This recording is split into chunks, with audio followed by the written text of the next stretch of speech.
Good afternoon, and welcome back to today's installment of the Boost Your Skills webinar series, where we enlist the advice of specialist experts in order to help you make the most out of your university experience and to acquire the skills to help you succeed and develop both professionally and on a personal level.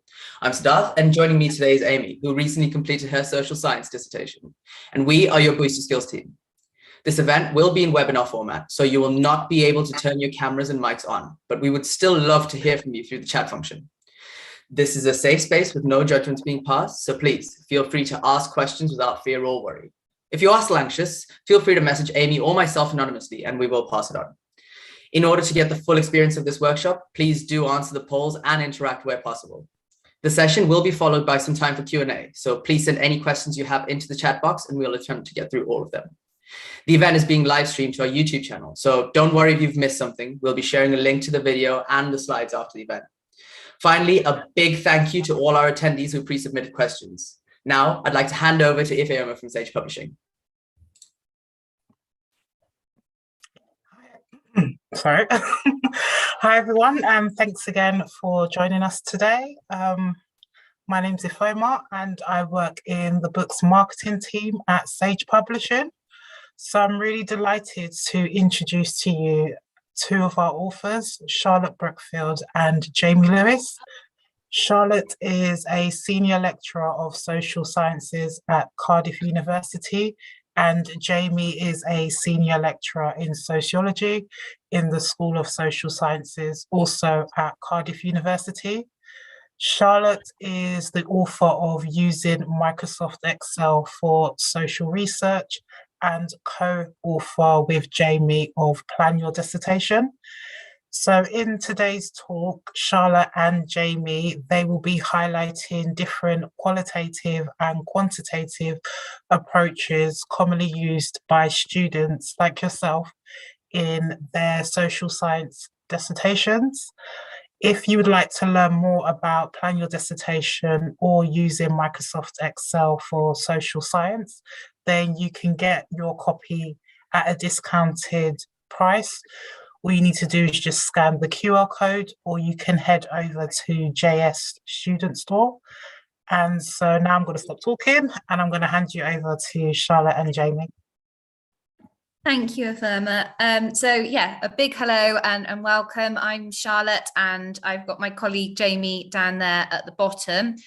Just to give you a little bit of more of an introduction, I'm a quantitative researcher primarily based in the School of Social Sciences at Cardiff University. And my research interests broadly are in the field of education and looking at ways we can engage students with maths and statistics and number work. Jamie and myself have been co-convening the undergraduate dissertation module here in the School of Social Sciences now for a number of years, and have also got extensive experience supervising postgraduate students undertaking research projects. So we're probably going to draw on lots of examples from our own experiences undertaking research, but also our students' experiences throughout this presentation. And as Siddharth said, we've got lots of polls which we're hoping you can contribute to, and I'm really looking forward to hearing some of your questions. Jamie, do you want to give a bit more of an intro for yourself as well? Yeah, thanks, Charlotte. Counter to Charlotte, or to complement Charlotte, I'm a qualitative researcher, which is one of the reasons why we run the dissertation course at Cardiff together. My focus, my interests are in the kind of sociology of science and biomedical science in particular, which is a little bit unusual for a sociologist. But I utilize quite a few different qualitative methods, interview approaches, observational approaches, what one might understand is ethnographic work. And I've also done work with documents. As Charlotte says, we convene quite a large social science dissertation module at Cardiff at undergraduate, and actually work together on postgraduate dissertation, on a postgraduate dissertation program as well. This is this kind of second webinar that we've done. We did one just before Christmas focused much more on planning your dissertation, and this one's more centered on actually going out and doing your social science research project. So if you went to the first one, great, this sort of builds from that. If you didn't, I don't think that's a problem.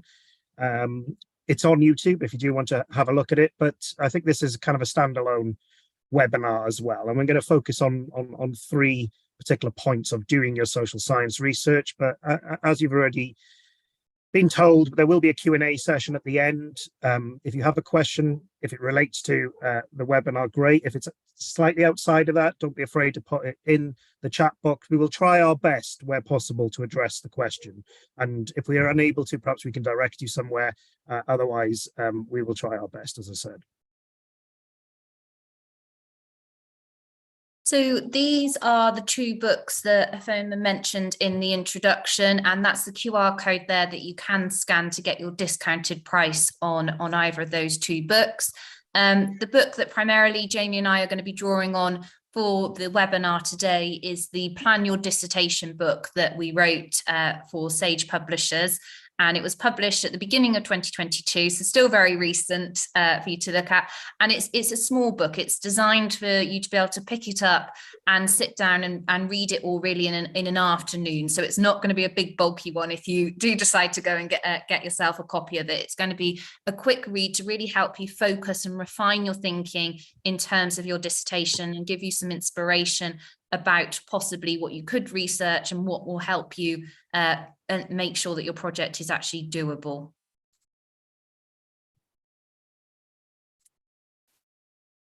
Okay, so for today's webinar, as Jamie mentioned, we're hoping to build on some of the things that we did discuss in the session before Christmas, but just to confirm what Jamie said as well is that please don't panic if you didn't attend that one. We're assuming no knowledge here and happy to take any questions as well. So we're going to start by talking about managing your supervisors. So for those of you that perhaps haven't started your dissertation journey yet, you may not be aware, but often it is the case that you're allocated some sort of supervisor or guider or mentor while you're doing your dissertation project. So we're going to talk a little bit about how you can get the most out of that supervisory relationship when you're doing your dissertation. We're also going to talk about research questions and methods, and research questions are really, really important when you're undertaking any research, and they can really help anchor together the start and end of your project and give you that focus. So we're going to really stress the importance of those, how you might come up with some research questions, and then the types of methods you might use to help you answer those research questions.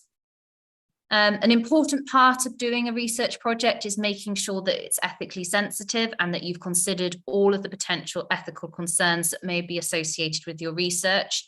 Now, these might be ethical concerns in relation to your potential participants, but also you need to think about ethical concerns in relation to yourself and also in terms of the institution that you are representing.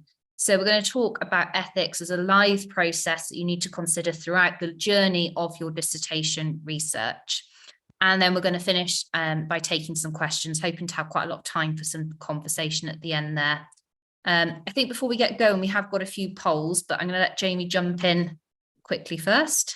Yeah, just to add that doing your social science research project, I mean, it's a big tent and there is so much we could be discussing in this session. So we've centered on these three areas: managing your supervisor, research questions and methods, which is a significant one, to be honest with you. It's a large one, that section, and going about doing your work in an ethically sensitive manner. I mean, we could have focused on other aspects of it. Charlotte and myself are writing another larger book with Sage about doing your social science research project. So, you know, there may be other questions and other interests over and above these kind of three strands. That's why we're going to leave a little bit extra in today's session for the Q&A. But in 60 to 90 minutes, there's no way we could cover the whole of doing a social science research project. As I said, we did a webinar previously, so much of that was about preparation and planning. So this builds on that, but it is a snapshot of doing your project. Well, so if we could go to those polls now, that'd be really good. So we're hoping to find out a little bit more about where all of you are with your dissertation journey, and that will also help us pitch this webinar a little bit further. So the first thing we want to know is whether any of you have started your dissertation yet.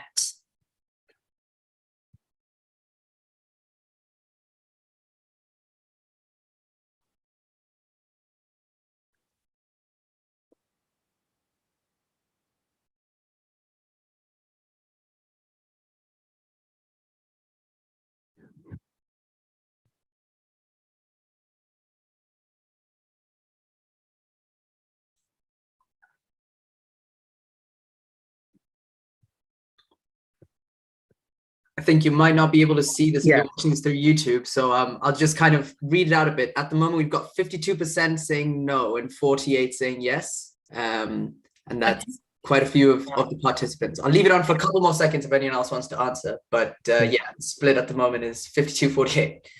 It's Brexit all over again. Yeah, it's well, it's interesting. It's split right down the middle, isn't it? You know, and that's really useful for us to know, really, because in trying to put together this webinar on what to focus on, some of these things like managing your supervisor, I mean, arguably it could have gone into planning your dissertation.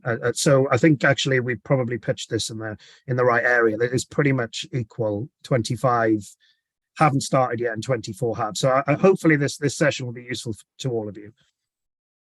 Definitely. Could we have the next question, please? So for the second question, we want to know whether you plan to use quantitative or qualitative or mixed methods in your dissertation. Absolutely fine if you still don't have a clue which of those you will be using as well. And I guess as there are quite a number of you that have already started your dissertation, you can perhaps say a little bit more confidently which types of methods you are using.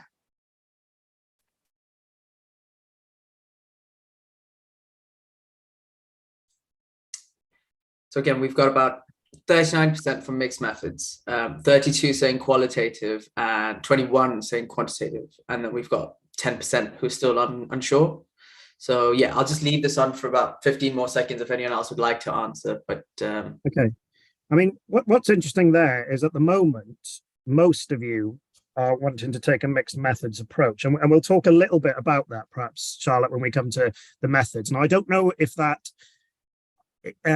covers those who are thinking about doing a dissertation who have actually started, because if it does cover many of you who are thinking about, maybe Charlotte and I will talk a little bit about why you might want to reconsider doing mixed methods. That's not to say that you definitely do need to reconsider, but the challenges of doing mixed methods, it's not necessarily the best of both worlds. You know, the idea that, you know, you're doing both quant and qual. So we'll discuss that a little bit during the session as well.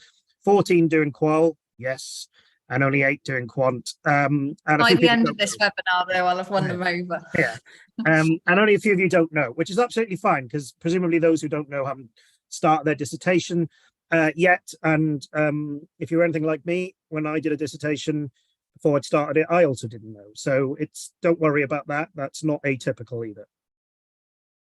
Yeah. Brilliant. I think we've got one more question, haven't we? Great. So this last one then is asking whether you've got ethical approval for your dissertation yet. So this is really aimed at those that are already doing their dissertation, perhaps already started. And as I said, we're going to talk a little bit more in the presentation about what ethical approval perhaps may entail for you at your institution a little bit later.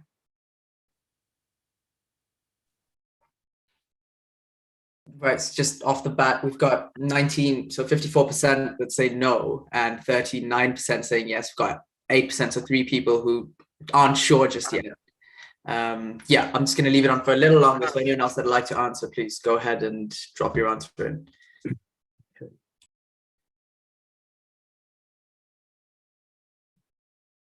So just over a third of you have got ethical approval.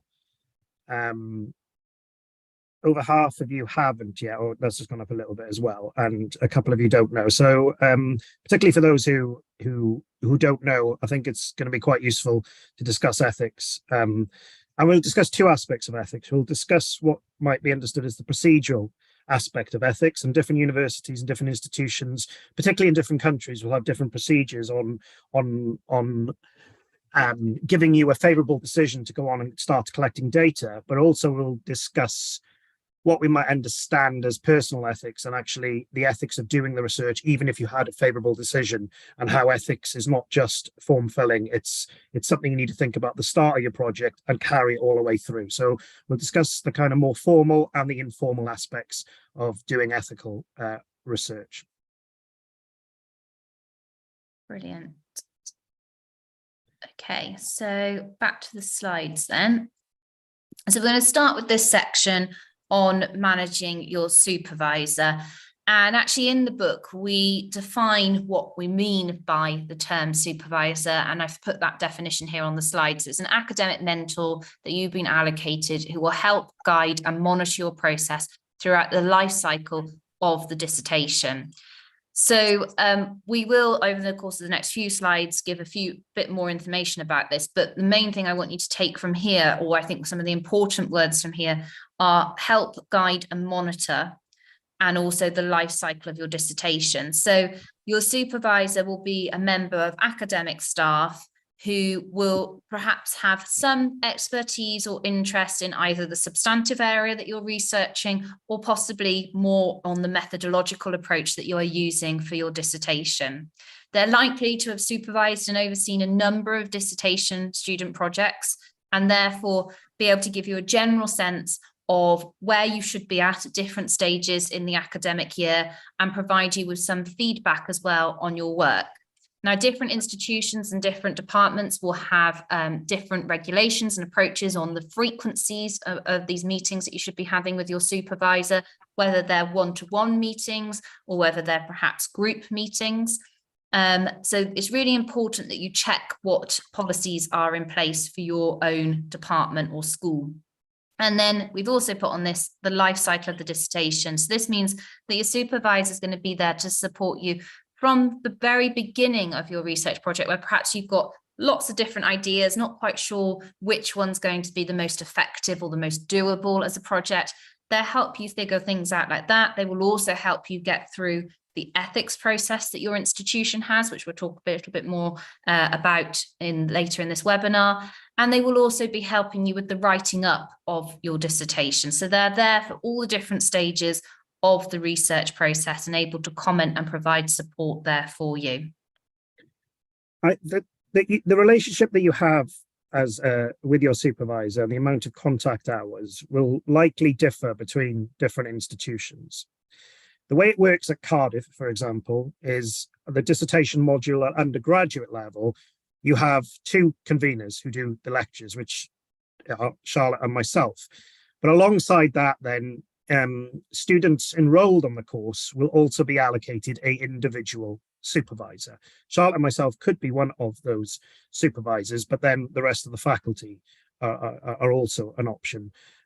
So that's at undergraduate level. At postgraduate level, it's sort of similar. If you're doing a PhD, if you have any PhD students here, the likelihood is you will have more than one supervisor. You will very likely have two supervisors. Now, the amount of contact hours you have with your supervisor, as I mentioned, will depend on your institution. And this is where the boring part comes in. Your module handbook, which you should have some sort of module handbook or guide to that module, should set out what the expectations are of you as a student on that module, but also what you should expect from the supervisory relationship. It'll probably set out the amount of hours that one is expected to have over the course of the module. So at Cardiff, for example, the undergraduate dissertation module runs across 2 semesters. It starts in autumn, it runs to spring. Depending on the course that you are doing, it might be just 1 semester. And we have regular supervisory meetings pretty much every 2 weeks. Now, the supervisor does not write your dissertation, of course. Those words that Charlotte has mentioned there, help, guide, and monitor. All right. So they're there as a source of mentorship. They're there as a source of help to discuss ideas, and getting that balance is important. So we'll talk a little bit about how you manage that relationship with your supervisor and what the expectations are on you, and then what you should expect from your supervisor. Okay, so this leads really nicely into this slide, which is managing your supervisor and what you can expect from them. So we've talked about how your supervisor is a mentor. They are there to support you. They aren't your only source of support. So Jamie's already kind of alluded to that often you will have module conveners or module leaders that will also be there to provide you with support. There are also other sources of support, such as webinars like this that you've attended, and there'll be other things that you can find online to help you with your dissertation journey, which may be useful. And one of the other things that we always say is really useful for students, and we perhaps talked about this in our last webinar, is actually engaging with dissertations that have been written by previous cohorts. So your supervisor isn't your only source of support that you've got. There are lots of other people out there, and similarly, wider faculty may be able to help you as well with questions that you have. So if you, for instance, end up being allocated to a supervisor who has very strong methodological expertise that align with the approach that you're planning to use in your dissertation, but perhaps substantively are a little bit further away from what your research is, but you know that there is a member of staff in the department whose research really aligns substantively with what you're looking at, there is nothing to stop you dropping them an email saying, would it be possible to run some ideas past you, have a quick chat about this or this? So always be aware and alive to those opportunities as well. We've talked about roles and responsibilities, or Jamie's touched upon these already, but if you look at those module handbooks or those guides that you get given, they will outline what is expected of your supervisor in terms of the number of hours and the amount of input that you can expect from them to support you through your dissertation journey. But also you as a student have some responsibilities when it comes to this supervisory relationship. So we've put down here that it's really important that you're proactive. And what we mean by that is things like when you finish your supervisory meeting, make sure before you leave, you've put a date in the diary for the next meeting so that you know that you've got those constant checking ins with your supervisor so that you are getting that support throughout the whole life cycle of your dissertation journey. It also means coming to the meetings prepared. So perhaps having a list of questions that you want to ask your supervisor during that meeting. Some of you may either want to go as far as writing an agenda, which you're going to send to your supervisor ahead of that meeting to make sure that there are certain items that you do discuss. And again, that really feeds into that last bullet point there about having good communication with your supervisor. So we understand that sometimes things go wrong. It's just normal. Sometimes people fall ill, for example, and that's absolutely fine. But you need to make sure that your supervisor is kept in the loop and is aware of anything that may delay or postpone your progress with your dissertation.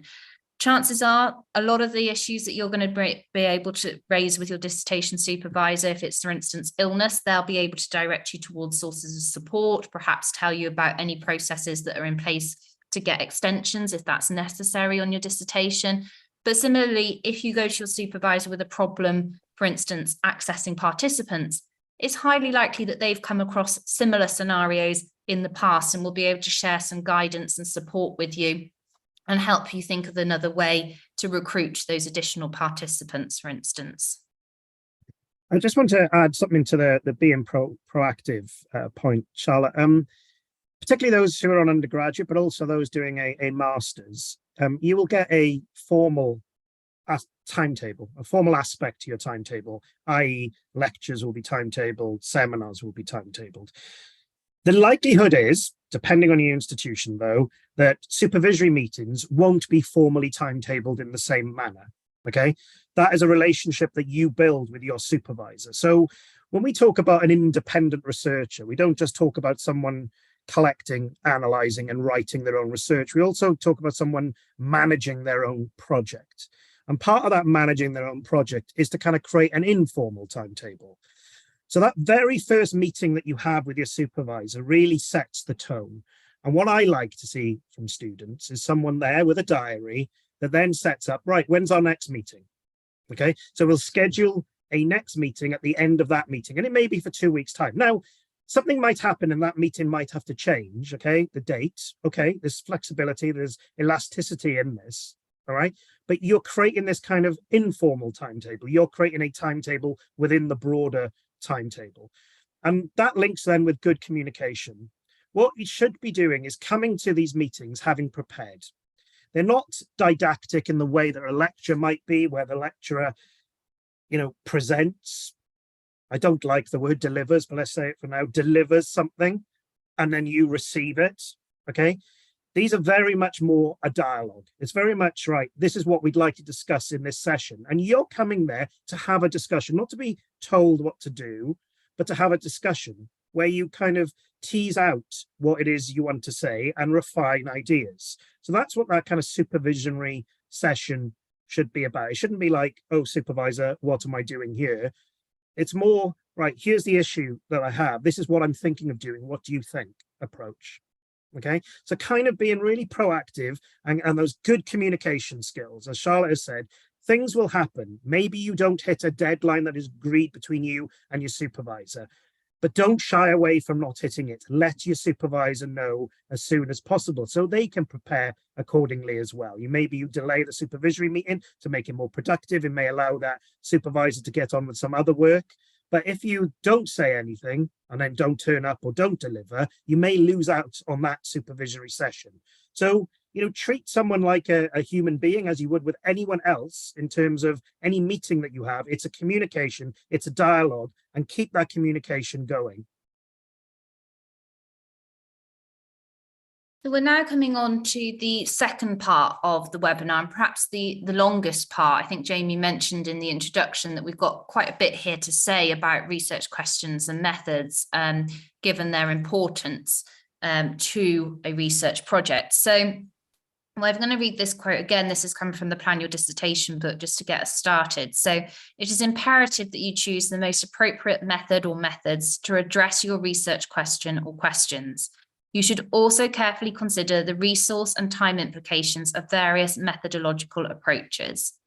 So quite a lot to take in already on that slide, but we are going to cover over the next couple of pages factors that may impact your choice of method. But I think before we kind of get into the resource and time implications that may impact your choice of method, we want to just highlight the importance of the research question in driving your choice of method, because that should be the primary factor in choosing your method, because you need to make sure that your method enables you to come up with clear and succinct answers to those research question or questions. And we go on to the next slide. Jamie, do you want to come in here? Yeah, this is a repeat or similar slide to what we had in your planning your dissertation. Now, what we said in that session was this is a kind of basic structure one would expect of a dissertation. Now, again, it is kind of flexible and yours might look a little bit different, but this kind of tells a story. Your main chapters start with your introduction that introduces the topic, and the main end chapter is the conclusion that ends it. After your introduction, you tend to review the literature, situate your work within a body of literature. You tell the reader what it is you've done and how you've done it through the methods, and then you do present some sort of findings and analysis of those findings that might be combined into one chapter or into a couple of chapters. And that's topped and tailed then by a short synopsis and abstract, usually about 250 words, and a reference list. Some might use a bibliography. Now, why we've repeated it and why we've got that symbol of an anchor there on the right is that many, certainly how Charlotte and I view it, is that those research questions anchor your whole thesis, your whole dissertation. So if you're writing your literature review, what you want to be doing with that is situating your project within a body of work, starting relatively broadly and then becoming more focused, and you funnel into your research questions. So those research questions separate other people's work really from what it is you're going to do. So your research questions tend to sit either at the end of the literature review chapter or at the start of the methods chapter. Okay, so they're the anchor that ties together the top of your thesis and the tail of your thesis, what it is that you are doing. So what it is other people have done and why this is important, and the arguments that you make in terms of why this is what needs to be done and these sorts of questions need to be addressed, and then what it is you're going to do and how you do it. Now, one other thing to say, and I'll let Charlotte come in then, we often get, how many research questions should I have? And it's a fair question, but it's also a very difficult question to answer. There's no right or wrong answer to that. What I will say is one wouldn't expect, scores of research questions. Research questions aren't interview questions, for example, or survey questions, all right? You might have scores of interview questions or scores of survey questions, all right? Research questions are something that your whole project is addressing. And in those findings and data analysis, you are answering those questions, okay? So most people, not all, will have somewhere between 1 and 5 research questions.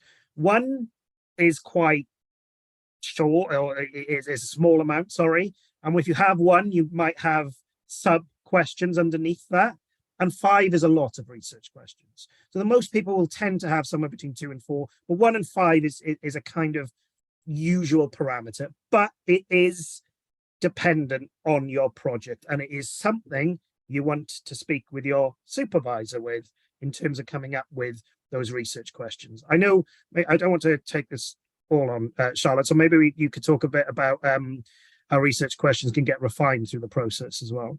Yeah, that was one of the things I was going to mention. Thank you, Jamie. So yeah, I was just going to say the other thing, obviously, Jamie said that there is a bit of a range in terms of the number of research questions that you may have. And that's going to be in part also dictated by the word count that you have. Now, quite often what we have is students that have lots and lots of ideas and perhaps multiple research questions that they have at the start of the project. And as they go through the project and they've collected their data and they're analysing their findings, they realise that actually they haven't answered all the questions that they set out with. And that's absolutely fine. At that stage, it might be that you originally had 5 research questions, but you've realised that you haven't sufficiently answered with the data that you collected questions 3 and 5, for instance. So you decide to remove those. Similarly, though, we also have situations where students collect their data, analyse it, have got some really interesting findings, but then they realise that in retrospect, the findings that they've got don't quite actually answer the research question that they set out with. And so in those situations, it's necessary for them to modify their original research questions. Now, a word of caution, if you do that, it's absolutely fine to do that. And as researchers, as academic researchers, we often do this as well in our own research. It isn't limited to students. The word of caution is that you do need to, however, if you do that, go back to your literature review and make sure that literature review is now still setting up for those new refined or revised research questions. Because as Jamie mentioned, your research question really should be saying what other people have done and how your research is different by answering this one key question. So if that question's changed, you perhaps need to think about updating your literature review to ensure that that is still addressing a key gap or omission from the current literature. Yeah, I mean, just finally, some people ask about literature reviews, and literature review is not too dissimilar from an essay. But with an essay, you're answering a question. In a literature review, you're writing it and then asking a question, which is your research questions. And as Charlotte's quite rightly said, you might want to go back and revise those research questions. It might be the case that you collapse 2 research questions into one kind of longer research questions. They're not distinct. What you don't want to do is come up with some great stuff that doesn't answer your research questions. So the easiest way to solve that, as Charlotte's alluded to, is to change that research question, to modify it. Okay, that is absolutely fine to do. It's something that is showing that you are growing as a researcher, and actually things have happened organically in the field that you need to change, and your preconceived idea of that field was not the right one. So that's absolutely fine. So a lot of people think once I've set my research questions, they're set in stone. No, your actual written thesis doesn't really, it's a bit of a lie. It doesn't really mirror the process of doing work. Okay, it's circular rather than linear. I think just as a sort of top tip for those of you that are currently doing your dissertation, or for those of you to remember when you are doing it, when you come to the end, just when you are proofreading your dissertation, just double check that the research questions that you set out at the end of the literature review or the beginning of the methods chapter line up with the research questions that you've answered in those data analysis and conclusion chapter. So, because that's what the marker is going to be doing. They're going to be checking that you've asked a question and then that you've answered it. So do that yourself when you're proofreading at the end. Make sure that you haven't introduced any other random questions in there. Be really careful that you're differentiating in your write-up between your research questions and, as Jamie mentioned earlier, your interview questions or your survey questions. So there's no ambiguity there, and the marker can clearly see this is the research question and this is the answer to it. And you might want to do, and again, this is something to discuss with your supervisor, but we've certainly seen it with some of our dissertation students, is actually when they're presenting their findings, using their research questions as subheadings in those finding chapters to make it really clear to the marker, this is the findings that answer this research question.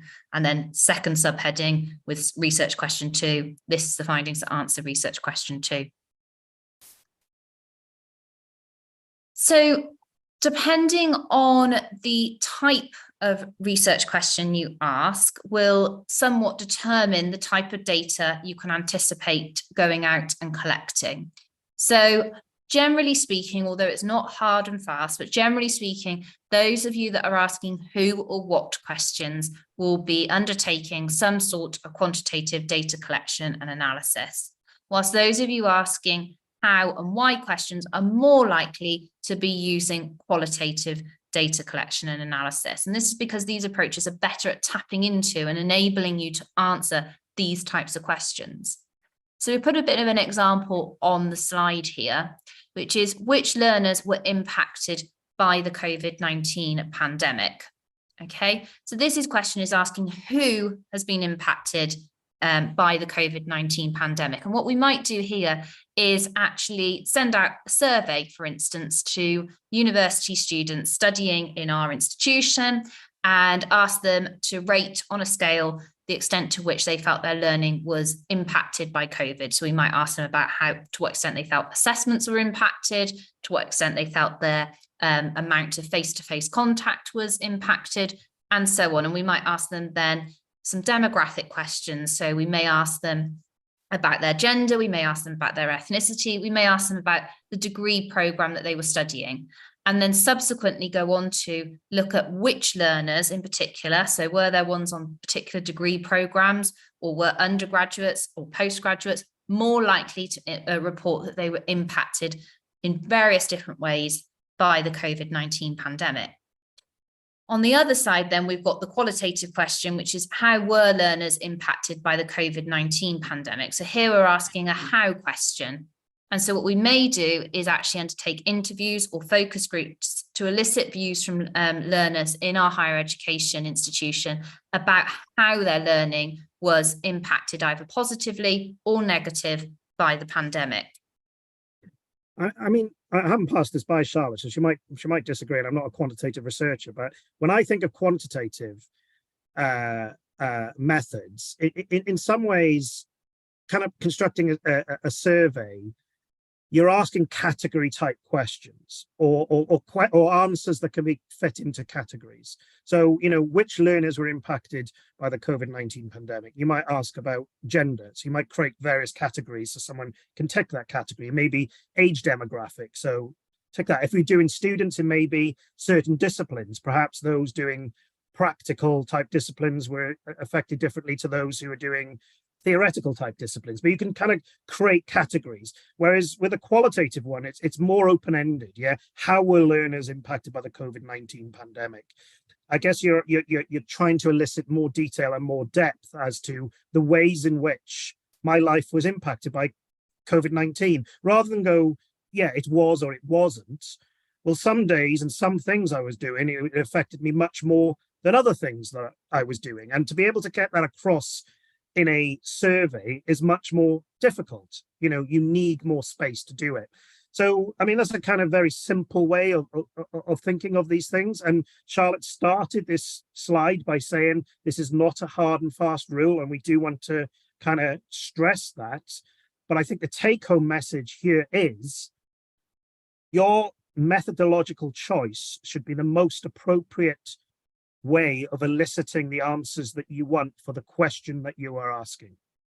So it shouldn't be really, I enjoy doing focus groups, or I'm good at stats, so that's why I'm doing focus groups, or that's why I'm doing a survey. It should be pretty much driven by the project and what it is you're wanting to find out. Okay, so we talked quite extensively in the last webinar about making sure that when you plan a project that it's feasible and that it's doable. And I think it's worth just having a little refresh or reminder of that message when we're talking about research methods, because actually you'll probably have read lots of journal articles where people have gone out and collected lots and lots of data, perhaps undertaken a huge number of focus groups, or done a survey where they've offered participants a really nice incentive for completing the survey. But the problem is that as a dissertation student, and even as a PhD researcher, you are going to be limited on the resources that you have available to undertake this research. So you need to think very carefully about the time that's available to you. So whilst you may want to do perhaps a longitudinal study where you measure change over time, that's going to be quite tough if you're doing a dissertation project that's only one semester, or even if it is a whole academic year. Similarly, you are going to struggle perhaps if you want to use a particular method that you've never learnt about before. So finding the time to be trained in using that particular method is something you need to think about. We've also put on here resources. So we mean access to money, first of all, to allow you to perhaps access training to be able to use particular methods, but also resources in terms of, does your institution, for example, have access to an online survey software that you can use for your dissertation? And if it doesn't, how are you going to resource that? And then the final bullet point we put down there is expertise. And I've kind of alluded to that through these first two bullet points, which is, are you going to have the time to become competent and in a particular method and feel confident enough to actually go out and collect data using that particular method? Yeah, again, thanks, Charlotte. I sort of set up a straw man argument in the last bit where I say that, your project should be driven by the questions that you ask. And that is the case. But particularly at undergraduate level, you are still training, okay? You're still learning. So we are under no illusions. There are aspects that affect your ability to do a project in the way that you might want to do it. Now, that might be ethical issues, and it may be, as Charlotte's alluded to here, time issues, resources issues. Let's say you want to interview people in Australia. Okay, maybe you can do it via Zoom or Microsoft Teams because you're not going to have the money to go over there. But then you need to think about, well, actually, there maybe 10, 12 hours difference there. So can you do it at 4 o'clock in the morning or 7 o'clock in the morning? And expertise, that's where if you are competent in one sort of approach over another, that might kind of nudge you to do that approach, but then those research questions have got to match to that approach. So we're under no illusions that there are barriers that prevent you from doing a project, and this is why we want to talk about a doable project. Those research questions have got to be able to be researched. They've got to be able to be answered and addressed within these constraints, within the constraints of whatever many months you've got to do your dissertation or your thesis, with what money you do or don't have, and within what competency and training that you have to be able to do it. So all those things have got to fit together.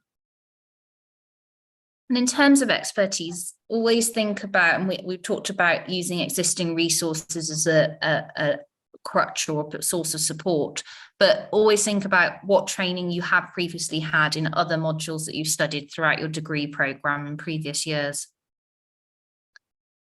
So on this slide, we've just outlined some different research methods that you may choose to use. So we've put these in a table of quantitative and qualitative research methods. And I think probably the best approach to this is for me to very briefly talk through the quant ones, and then Jamie to go through the qualitative ones. And then we'll perhaps have a bit of a chat about mixed methods research, particularly as so many of you indicated that was the route you intended to use. So in terms of quantitative research methods, probably the most common method we see students use for dissertation or research projects, if they decide to use a quantitative approach, is to create a survey. And increasingly, I would say that these are online surveys. So there are a range of different online survey software platforms out there that your institution may subscribe to and may have institutional licenses for. So you've got the Bristol Online Survey, you've got Qualtrics, for example. So those are just a couple that your institution may have a subscription to and you may want to use. There are also things like Microsoft Forms, though, that work really well, and Google Forms that you may choose to use to make your online survey. Online surveys do have the advantage of you being able to get them out to a huge number of potential participants and obviously incur minimal costs in doing so. They also tend to give you quite a quick response rate. So people either answer it straight away or don't answer it. You're not waiting for people to come back to you with information. And you can also use what we call skip or branching logic, which allows you to make certain questions not visible to participants, which are not relevant for them. So you're less likely to get errors in the data when you receive it back, because people haven't had to go, oh, okay, if you've answered this, skip to question 17 and work out that for themselves.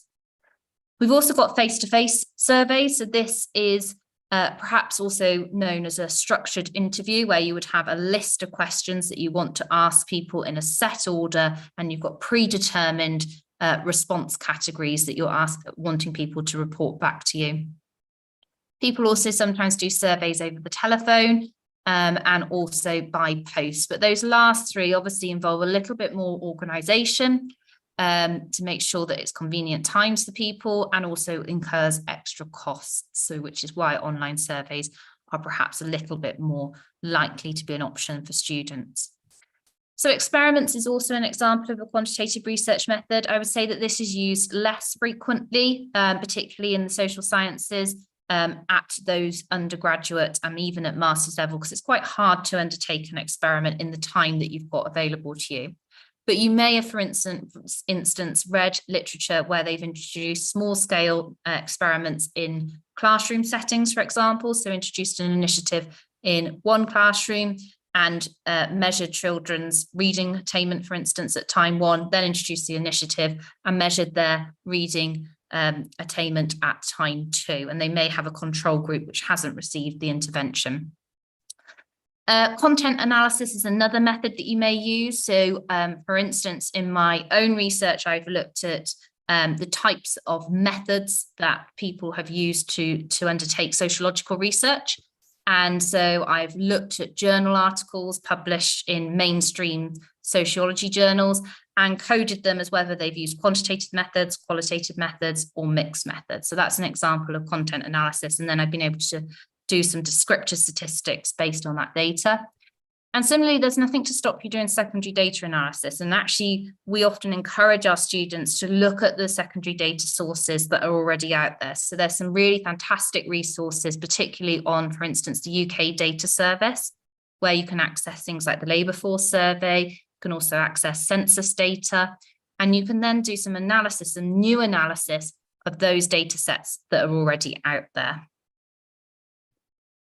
Yeah, thanks, Charlotte. I think it's fair to say that there are more qualitative approaches than quantitative. I think I'm on safe ground in saying that. And this is in no way an exhaustive list. Interviews are probably the most pervasive method used in qualitative research. At the sort of simplest level, you can sort of separate interviews into unstructured, semi-structured, and structured, a kind of spectrum from open-ended questions to kind of closed and standardized questions. In fact, I think, as Charlotte has alluded to, the kind of structured interview might be understood to be a type of survey. But you can have interviews, you can have various different types of interviews. You can have online interviews, you can have in-person interviews, you can have group interviews, you can have interviews with elites, you can have interviews with vulnerable people. Focus groups, are part of a kind of suite of methods, of talk methods. You might understand it. You have one person facilitating it amongst a group of people. It's often a method used in kind of market research. Ethnographic research tends to have a kind of observational aspect to it. So you might spend time in a setting, immersing yourself in that field. Has a history in kind of anthropology and sociology, and alongside that you might complement that with some interviews. Excuse me while I cough. Increasingly, people use sort of other sort of sensory methods, so images and drawings. Photo elicitation is a good example. Document research, and this covers a wide range of documents from newspapers to diaries. I'm gonna cough again. Excuse me. And you can have found documents, or documents that aren't built as part of the actual project itself, so newspapers that exist outside the document, outside of the project, and then documents that are created as part of the project. And increasingly, secondary data analysis is an approach that's used in qualitative research as well, where the UK Data Service banks more and more qualitative data sets too.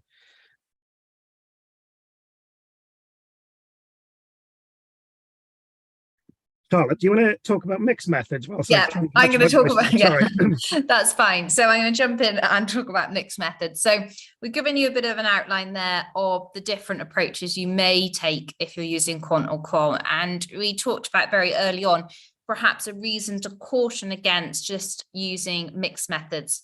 And I think Jamie sort of explained to you that actually using both does not mean that your project is going to be bigger and better. What often happens, or what we sometimes see with students, and particularly at the undergraduate level, is that given the tight word counts that you've got, it can actually be really quite tricky to do justice to both the quantitative and the qualitative element of a project if you decide to use both types of methods. So you can actually really find it quite tricky to write up the reasons and justifications for using both types of methods, and to do justice to the data analysis and talking about those findings from both parts. So that is a challenge that sometimes students experience if they decide that they want to use both quantitative and qualitative methods. And secondly, another challenge that we often encounter when students decide to use both methods, or even as researchers when we decide to use both methods, is providing a clear justification and rationale for needing to use both, and also for explaining to the reader how the two parts fit together. Because sometimes it can kind of seem as like two distinct standalone projects that don't necessarily have a clear narrative or connect together in a nice way. So we often caution students or question them as to why they want to use both, to make sure there's a really clear rationale and justification for doing so, because it can be, as I said, very tricky to do in the word count, and very hard for them to mesh the two together in a coherent fashion. Jamie, have you covered enough to come back in? Well, I put a sweet in my mouth. I'm not sure my voice is going to hold, but just to add that mixed methods, I guess, come in two forms. There's mixed methods in the sense of you're using surveys alongside documentary research. So a quantitative method alongside a qualitative method. But there also are some, and they're not many, methods that are inherently mixed. So Q methodology is a good example of an approach that draws from quantitative and qualitative approaches in the actual method itself. I can't think of too many, but Q methodology is probably the exemplar here. Just want to reiterate what Charlotte says. There's nothing wrong in using mixed methods. It's just got to be a reason for doing it, and that it helps answer your research questions. It is not the case that using mixed methods, you're getting the best of both worlds, that you're going to get a better mark or do better than if you just did a qualitative or a quantitative approach. That, if you've ever heard that, that is myth. Your approach has got to be led by those research questions. And that is what I would always push students to think about when choosing their methodological approach. Okay, so we're now on to the final section of this webinar, where we're going to talk about ethics and ethical approval. So again, we're going to start with a quote from the book. So we've got, all research should be ethically sensitive. This means minimizing risks to yourself as a student researcher, to the participants in the project, and to the university that you represent. So in this final section of the webinar, we're going to talk about some of the steps that you might put in place to minimize risks to those three different groups outlined there on the slide, and also really try to emphasize to you how ethics should be a live thing. It shouldn't be something that you just do at the start of your project with a bit of a tick box exercise to tell your institution that you've thought about the ethical concerns associated with your project. It's something you should be live to throughout the whole process of your research, from collecting your data and analyzing it, to reporting that data, and later actually thinking about how that data is stored and later destroyed. So it's something you should be thinking about throughout that whole life cycle. So on this slide here, we've differentiated between institutional ethics and situational ethics. And I think this is really helpful for students who are starting out on a research project. And this is because institutional ethics is really something that your institution or your higher education university will be really keen for you to complete. So they will probably have a professional procedure put in place, which may include forms that you need to fill out, or perhaps you need to do a presentation about your project to make sure that what you are doing is ethically sound. So you may find that your institution or your department has an ethics committee, which is responsible for reviewing an outline of your project. And we're going to talk in a little bit more detail later on about the sorts of things they may ask you, and ensuring that it is ethically sensitive. So just to give you again a little bit of context, it's in our institution, we have school level ethics committees or departmental ethics committees. And actually Jamie is an academic member of staff that sits on the ethics committee for the School of Social Sciences at Cardiff University. Meanwhile, then we have situational ethics, which is much more about recognizing that the research field is dynamic and therefore ethics need to be flexible. It isn't just a tick box exercise.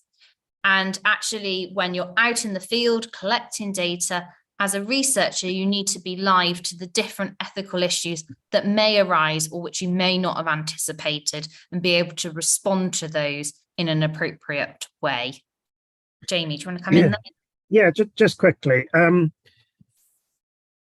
You shouldn't start collecting any data until you've had a favorable decision from your ethics committee. You can start the project, you can start literature reviews, because in some ways you need to do that bit, because you need to kind of come up with a research design of what it is you're going to do, and you present it to the ethics committee. It might be the case, as often happens in Cardiff, that you don't get a straight favorable or not favorable. They will ask some questions that they will want some more information on. So you'll get a pending decision. You then respond to those questions, don't worry about that, and then hopefully we'll get a favorable decision. The point about situational ethics, it might be the case that something occurs in the field that you never thought of. Okay, at that stage, you might want to go back to your institution and go, actually, this is now occurring. This is what I'm going to do to mitigate this issue. So ethics is about harm. Okay, and what you want to be doing is not saying that there's no ethical considerations to think about here. It's kind of going, these are the things that could happen, and this is what I'm going to do to mitigate against that. So that harm might be a case of, Charlotte's talked about, working in the kind of broader field of education. She might study her own students. Now, one thing Charlotte will probably have to put in any ethics application is some way of mitigating their students feeling compelled to be part of the study because Charlotte is their lecturer. Okay, because your participation in a research project should be voluntary. Okay, so she might have to make it clear that students do not need to do this. It will clearly not affect their university journey or their relationship with Charlotte as a lecturer. Okay, and that happens a lot in the field. Lots of people study their own institutions. So people doing a PhD in nursing might be a nurse, and they're looking at their own practices within the nurse, but then they potentially know the people who they're going to study. So that's something that Charlotte might have to put in every ethics application, or think about in every ethics, any project that she's involved in that involves students in studying in a place that she lectures at. So that is perhaps bespoke to Charlotte and less about the setting. But if there are issues that do come up, they're very much discussions with your supervisor, and then potentially going back to institutional ethics there. But ethics is very much something you want to think about right at the start of your project and all the way through, including your writing up. How are you going to represent people? Are you anonymizing them? If you are, in what way? How are you going to write about them? What voice you're going to give them? Those are all issues to do with power, representation, and harm that you want to think about when you think about ethics. Okay, so we've talked about how you will need to gain a favourable decision from your ethics committee before you're able to proceed with collecting any data for your dissertation or for your research project. And we've put on this slide some of the key things that you may be asked to consider in that process of applying for ethical clearance to your project. And how you do this may vary from different institutions. It may be tick boxes, it may be longer answer questions, it may be that you're asked to give a presentation on your project, and it may be your supervisor that looks over this information, or it may be actually that it does go straight to the ethics committee to look at. So again, this is something where it's really important to have a chat with your supervisor and also check the module handbook or any guidance you've been given to see what you are supposed to be doing here, because until you've got this, you're not able to collect that data. So the types of things you'd be expected to provide or give information on are some details of your project. So an overview of what your project is all about, so what it aims to do, what methods you're intending to use, who your participants may be, a general broad overview of your project. You'll also be asked to include those research questions. And remember, we said at this stage where you're sort of still developing your project idea, it might be that you have quite a few research questions, which inevitably you may not answer all of those at the end, but that doesn't matter for this. So put your research questions there. Explain how you intend to collect the data. So here you're specifying what method you're using. So are you using surveys? And try and give as much detail as possible. So if you do say, for instance, you're doing a survey, or is it going to be an online survey? And if so, which software are you using to distribute that survey? Similarly, if you are doing focus groups, okay, that's absolutely fine. But are those focus groups going to be online? Are they going to be in person? Who are they going to be with? Where are you going to undertake those focus groups? So as much information as you possibly can here. Outline who your participants are and how you plan to recruit participants. So again, if you can give more detail here, that's really, really useful. So rather than just saying students, you might want to specify whether they're undergraduate students or postgraduate students. You may want to be even more detailed than that and say, well, actually, I'm only interested in looking at first year undergraduate students and their experiences of transitioning to university. And actually, in particular, I'm really interested in mature students. So you've really narrowed that down to mature students that are first year undergraduates. And because of my limited time and resources, I'm only going to look at students within my own institution. And then how are you going to recruit these participants? So it might be that you're going to be sending out emails. It might be that you're putting posters up advertising your research. You may even be using social media as a way to connect with participants. So again, give as much information as you possibly can there. Outline where you plan to undertake your research. So we've already alluded to this, but actually your where may be online. It might be that you are doing an online piece of research, but it may be that actually you've decided you are doing your interviews or focus groups in a face-to-face physical setting. So if you are doing that, think carefully about the sort of place that may be ideal for doing that. If you're going to have students coming in and talking to you, for instance, about mental health and well-being, it might be best that it's not in the middle of a busy, really sociable area where they may be less likely to feel comfortable disclosing sensitive information to you. But similarly, you perhaps don't want to be a lone researcher in a really quiet place talking to participants about a particular topic. And so you may want to think about, okay, where is a safe space for me to do it? And often institutions will have rooms available for you to book that you can use to undertake your research. So again, here at Cardiff, we've got some student study spaces that are bookable, but we've also got spaces in our libraries that students can use. Details of whether participants are able to withdraw from the study. So thinking about how participants are able to participate on a voluntary basis, and whether they can actually at a later date turn around and say, actually, I want to withdraw my data from this study. Now, if you're doing an anonymous survey, that can be really tricky because the purpose of that is that it's anonymous, and therefore you cannot identify that participant at a later date. So if you are doing something like an anonymous survey, you need to make sure that you're telling your participants that once they have submitted their data, they will be unable to withdraw. In other instances, what is standard practice is to actually say, if you do think you might want to withdraw after the date you completed the survey, make a note of the date and time that you completed it, and then the researcher can go in and delete that their entry or their data. But it can be very tricky to do that. So overall, we'd say if it's anonymous, it's very tricky to withdraw people after they've completed. But the things like interviews and focus groups, you may say that once you participated in this research, you've got this amount of time to let us know if you'd like to withdraw from the study. Provide information about consent, confidentiality, and also about data storage and security. So you need to make sure that you are telling your ethics committee about how you're going to store this data, and also ultimately when and how it's going to be destroyed as well, because obviously we don't want all of that participant information hanging around on a personal laptop, for instance, for years on end. So again, your institution will have some guidance about this. It may be that they want you to save it, for instance, on your own, on the OneDrive that belongs to the institution, as opposed to on an individual device. So again, look at module guidance for more information on that. Jamie, do you want to come in? Yeah, thanks, Charlotte. That's really thorough. I guess just one point, that whilst there are relatively standard questions one might expect to see on an ethics form, they're not always standard answers.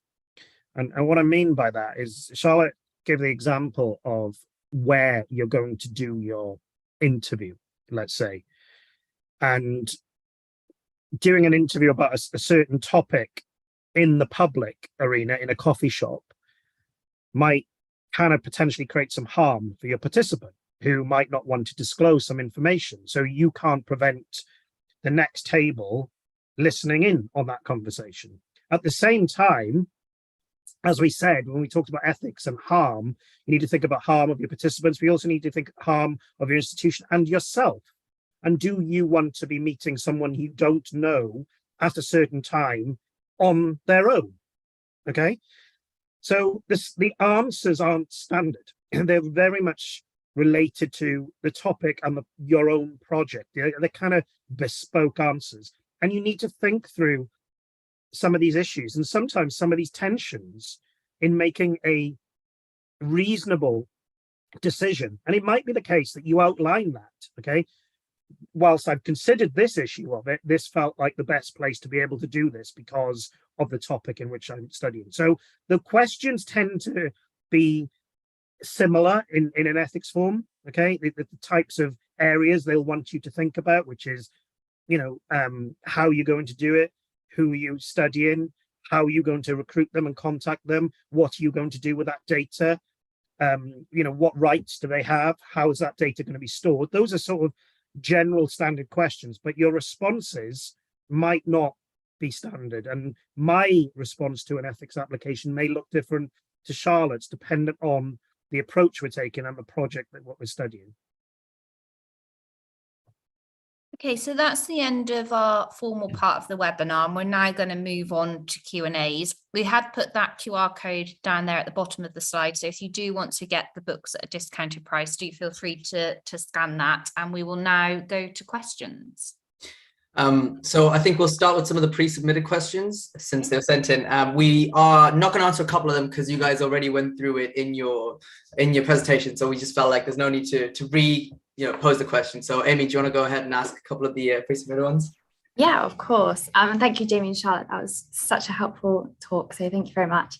So the first question, can I combine interviews and observation together? Is ethnography appropriate for this? Jamie, that sounds like a Probably question. best for me. Yes, you can. Absolutely. Done a lot of. I guess it depends what you mean by interviews, because there are various types of interviews, as I was alluding to. So I've studied laboratories, so stem cell laboratories, genetics laboratories, something an undergraduate is very unlikely to do, but I'm a sociologist of science. So I will do my observational work. Then there are various forms of interviews. There are what I call conversations with a purpose. So they may be informal discussions that sort of situate somewhere between the observational and the interview, and then a kind of formal interview. But most ethnographic approaches, ethnographic research, will have a combination of both observation and interview. Certainly the ethnographic approaches that I've done that. Now, obviously it depends what level you are at in terms of being a student, because observational work tends to be quite time heavy. But there are various ways in which you might do an observation, and that's the thing I would think about. It may be a case of that you decide to be in a setting for a period of time from this week all the way through to this week, or you have what Paul Atkinson calls aliquot of ethnography, where you go and visit that place for little bits at a time over a period of time. So 2 hours that day, 3 hours a week later. But absolutely, it's very legitimate to kind of combine observational approaches with interviews. Thank you. So the next question is how to find research gap, research question, and build a novelty. Okay, so yeah, we've kind of talked a little bit about the importance of your research questions being different from the existing literature. And so what can be a really good starting point is actually just engaging with that existing literature that's already out there and looking for weaknesses or limitations in what they've done. So for instance, it might be that you find that actually the topic you're really interested in has been researched quite extensively, but actually all of the studies are now somewhat dated, or they were conducted before the pandemic, and you think for some good reason that actually the experiences of that particular group might be very different, either as we come out of the pandemic. You might also be thinking that lots of research has been done on that particular area, but not thinking about that time during that lockdown period, which would be really interesting to focus on. Similarly, you might find that actually a lot of the literature that you're engaging with that's been researched in your particular area has been undertaken, for example, in the US, and actually there's been very little done that's UK focused. So that could be your novel contribution to the existing literature. It might be that there has been lots of research on your topic, but with a particular demographic. So people have, for instance, done lots of research on your topic that you're interested in, which, let's say, for instance, I'm going to use some of my own research here, is stats anxiety, and lots has been done on undergraduate students, but actually very little has been done on pre-university students. So you decide you want to do a project with secondary school students. So it's thinking very critically about the gaps and the limitations that are there in that existing literature. Jamie? Let me just add, I'll just add one thing. I think the topic of originality or novelty, I think is how you phrased it, is a really interesting one. And I think all students think, oh, I'm going to do something completely different to anything anyone else has done. The likelihood is that's not going to be the case. And I will always tell a student, never say there's no research in this area, because all it needs is a marker to find one bit of research in that area and your statement is untrue. You might want to say less work has been done in this area, or frame it in a way, but never say there's never. So originality can be kind of small. As Charlotte alluded to, it might be your theoretical lens that you put on that question might be your original approach. So I'm taking a Foucaultian approach, a Marxist approach, a feminist approach, or whatever. It might be the method that you're using to try and find that. It may be a very, very small aspects that kind of showcases that originality. What we mentioned in the last webinar is that what students tend to do is they start very broad with their projects and then they narrow in, and that's what you need to do. Okay, so that it might be just in that narrowing in you find that novelty and that originality. So again, it's something to work with your supervisor on, but don't over stress that. Well, we've got a couple questions on YouTube. We had a few people streaming it on YouTube, and so I'm just gonna ask those questions. I've got one person who said, after my research question has been firmed up, I intend to formulate a hypothesis to address it in the literature review. Is this the correct path? Yeah, so I would say typically you will start with your research question, which might be a little bit broader and a bit more general. And then particularly for quantitative researchers, what they tend to do is then formalize what they want to research specifically into hypotheses. And these hypotheses will be testable statements that they will outline. So the research question is often broader, perhaps would say something like there are what are the demographic differences in terms of maths attainment? And then the hypothesis might suggest there is a gender difference in maths attainment in UK primary education. So we've then really broken it down into what we're going to test and what we're going to explore. We're looking at primary maths education attainment, and we're looking at gender there as our two variables. So it is often the case that we start with that broader research question and funnel it into a series of testable statements or hypotheses. Typically, that research question emerges from the literature, so would be placed towards the end of your literature review, or in some instances at the start of the methods chapter. And those hypotheses are likely to be in that methods chapter, which comes a little bit later in the overall structure of the dissertation. And there's one more off YouTube, which is how would you go about writing the methods section for secondary research? Okay.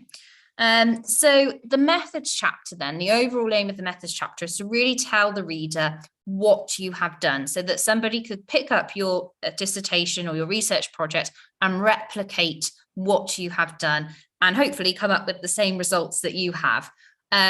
So a really good source of inspiration is to have a look at existing dissertations, as we said before, but also to look at some journal articles, because they will often have a methods section, and you're trying to provide that level of detail when you write your own methods chapter for your dissertation. For a secondary data analysis project, it can be slightly different, because obviously you are not talking about participants that you've recruited. However, it's still really important that you include that level of detail. So you need to go to the original source of the data and look at any accompanying documents that are provided.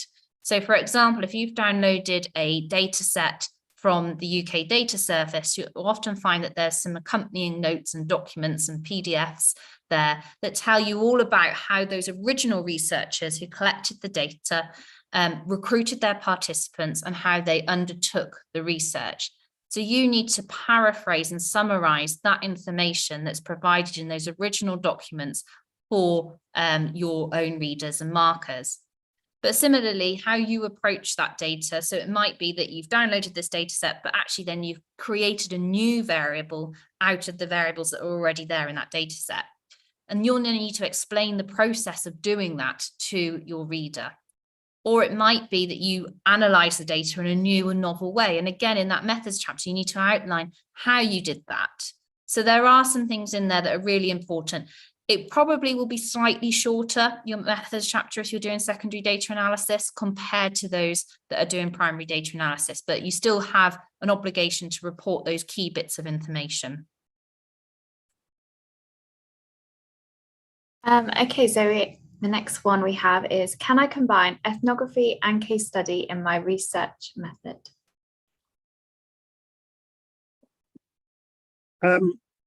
In some ways, those two terms can overlap. Case study is a kind of an elastic term, as is ethnography. So the answer is yes, depending on what it is you're wanting to do. So if you're doing a case study of a particular setting, and your approach is to observe that setting, maybe accompanying interviews, yeah, that's absolutely fine. So in many ways, ethnographic approaches are centered on a case study. So, and sometimes there can be interchangeable terms. So, I mean, I don't know if the person is here and if they wanted to explain that a little bit more, but in theory, the answer is yes. Well, we'll give that person a chance if they'd like to answer into the chat. But in the meantime, I'll just go on to the next question. So it says, I want to create a timetable for my dissertation weekly. Do you have any guidance for doing this? So in terms of creating a timetable for your dissertation, what I would suggest is actually you start from the very end. So it might seem counterintuitive, but I would start at the end and look, for instance, at what your hand-in date is going to be for your dissertation. I would then speak to your supervisor about, for instance, when is the latest possible date that they want to receive from you a final draft, for instance, and they'll have sufficient time to read it, provide you with feedback, and then allow you to have time to make some revisions and changes.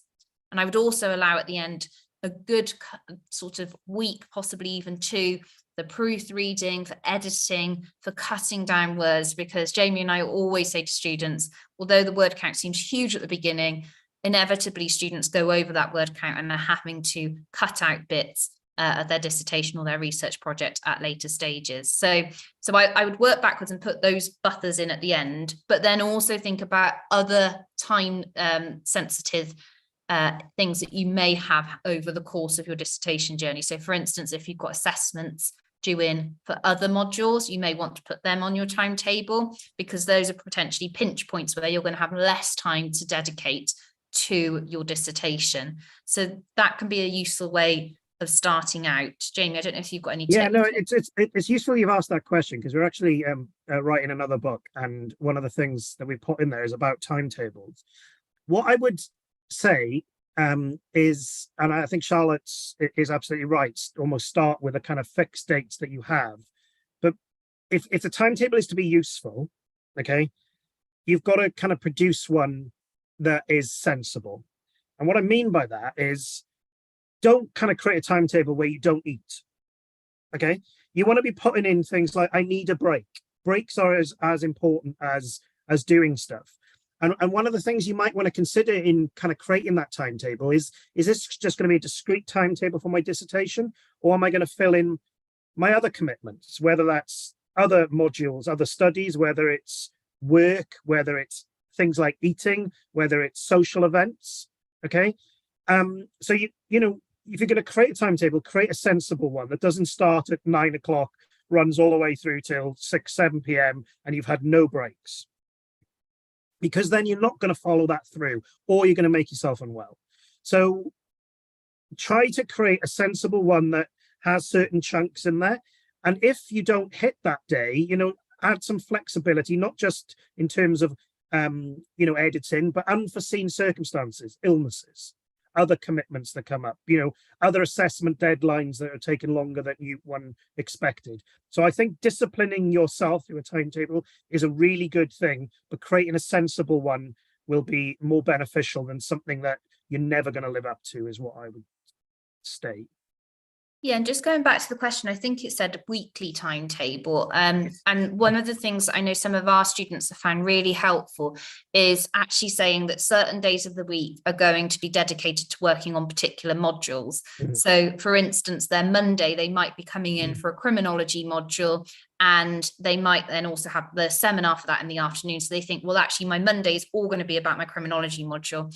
And then on the Tuesday, they come in for their dissertation lecture. They also have organised their supervision in the afternoon. So that makes sense to be a good dissertation day, and so on. It's not always that neat and tidy, but that can help to block your week into days or half days that you can dedicate to particular modules, and be a really good way of making sure that you don't forget about those other modules, because that's the other risk, is particularly if in your institution, the dissertation carries a higher credit or higher weighting.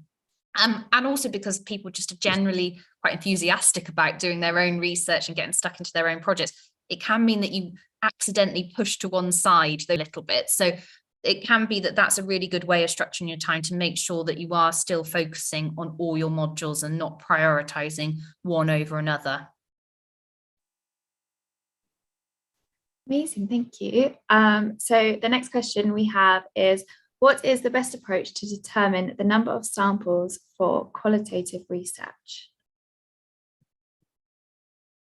Oh, that's a really tricky question. I'm going to rephrase the question slightly. I'm often asked, how many interviews is enough for an undergraduate project?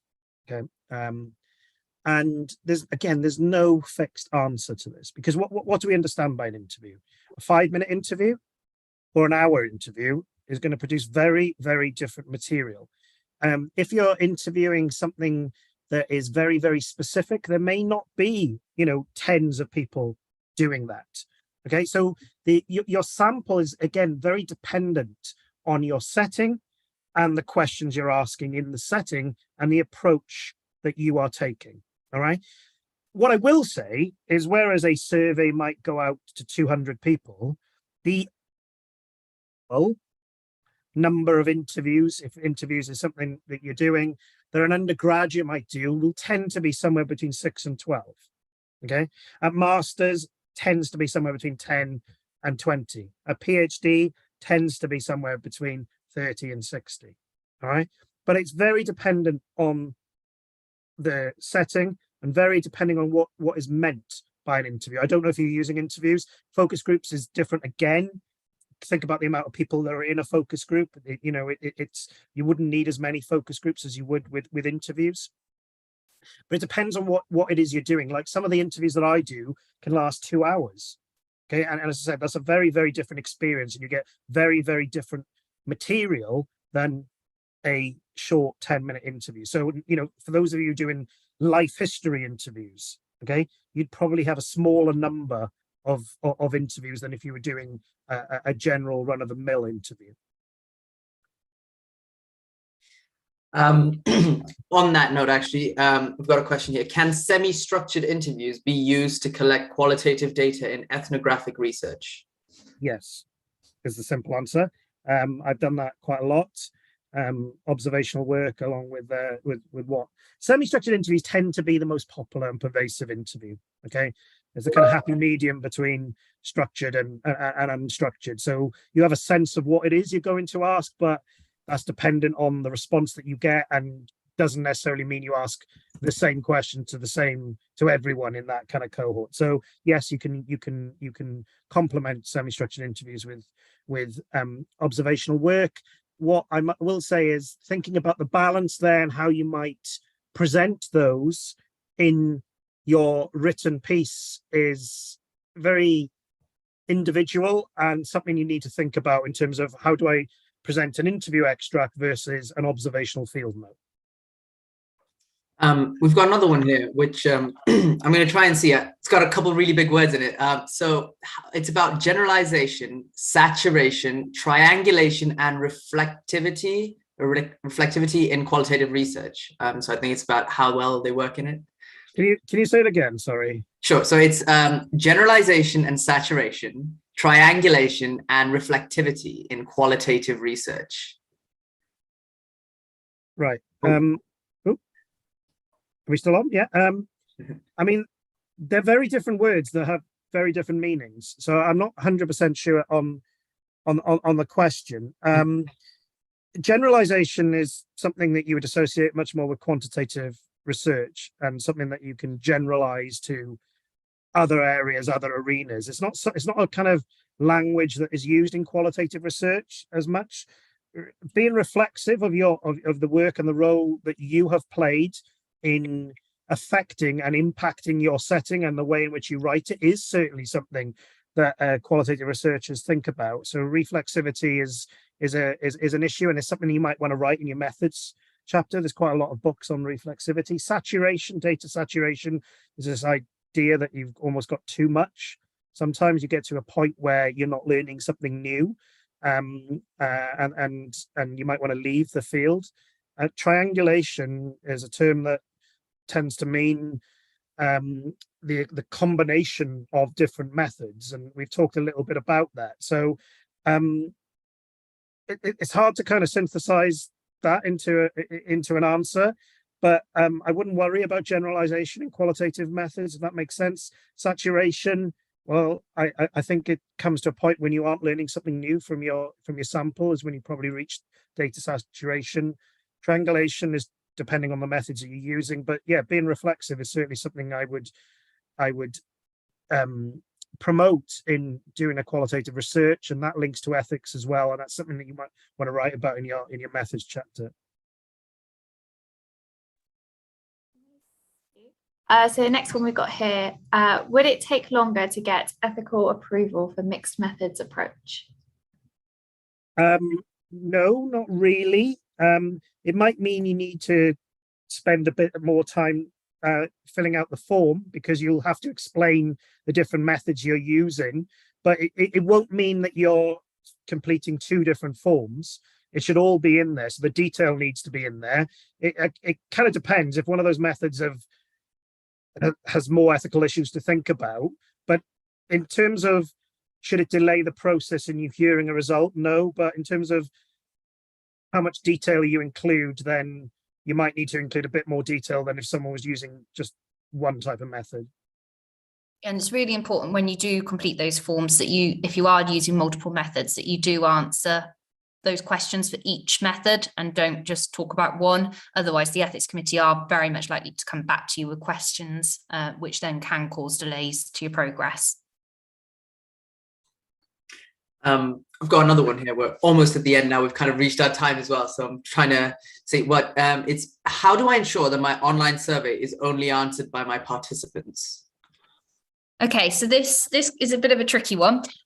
So very hard to answer in a short space of time, but you may want to, for example, include some questions at the beginning of your survey that ensure that your potential participants fit your sample and who you want to actually fill in that survey. So for instance, if we go back to thinking about students and their experiences of studying at Cardiff University only during the pandemic, I might want to have the first question in my survey as, are you a current student at Cardiff University? Yes or no? And if they answer yes, it then goes to the survey. And if they answer no, it then goes to the end of the survey and they don't see any of my questions. And then I can dismiss them from my data analysis. So for a short answer, I think that's probably the best approach. Brilliant. And the last one actually here is, ooh, it's got away. There we go. Can you share any references using deductive and inductive coding in qualitative research? I'd have to think about it because I don't have anything to hand at the moment. Mm-hmm. What I will say is that things like Sage research methods, so they have things like data sets and a few other kind of programs. They have like short pieces of writing that you will find some stuff on inductive and deductive reasoning, which might be a good starting point there. Some of the main sort of publishers like on methods like Sage will have covered these areas, and I think I would look at the publisher in some ways. If it's published by, you know, I'm mentioning Sage here because they kind of focused on methods, then that's a good kind of textbook to start with. So nothing comes to the top of my head. I mean, you'll get general qualitative research or quantitative research books that will include this as well. So, you know, it may be a section in a wider book. I don't know of any specific book that's just about that sort of reasoning.